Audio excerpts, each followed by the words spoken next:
So I'm over here, I'm tinkering with this new bike. Anyway, I'm finding that it's got a heavy vibration, you know? Probably around like 2000 RPM, somewhere in there. Mostly on like, if I get off the throttle and the RPMs are dropping, I'm getting a heavy vibration, and then it kind of goes away when it gets to idle.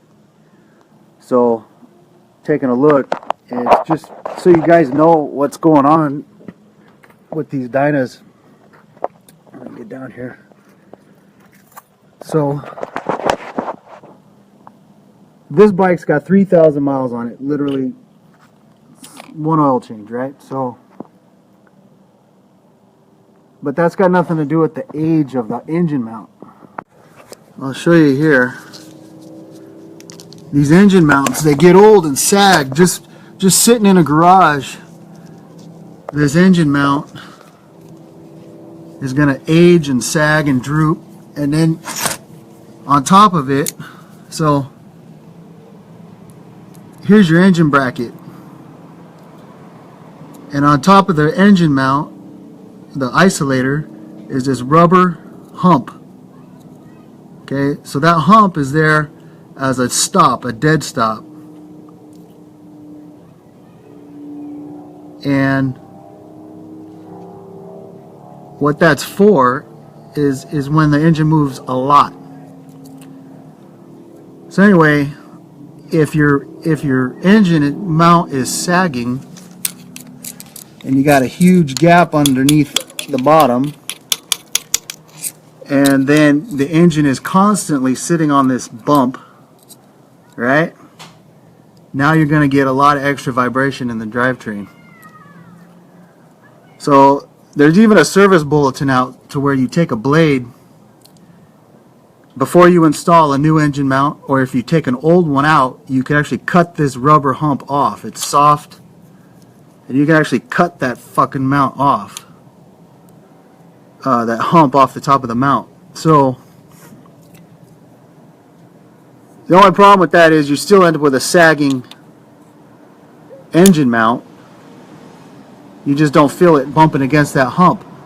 But then your clearance to your exhaust pipe is less, and your drivetrain is not in alignment. Your engine's not sitting up as high as it should.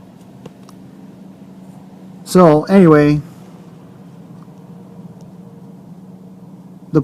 the point is, this bike has 3,000 miles on it, and it sat literally in a garage most of its life. It's 6 years old, and the engine mount shot just from sitting.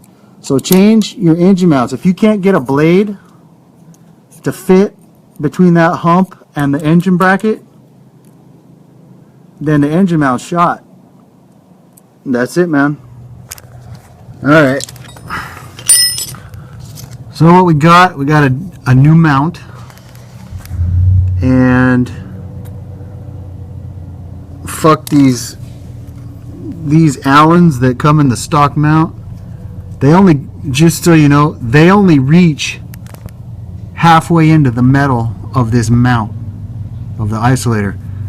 These stock bolts literally only go halfway, and the steel block inside this rubber isolator, it's full depth all the way out to the other end and threaded the whole fucking way. So I don't know why they put these short bolts.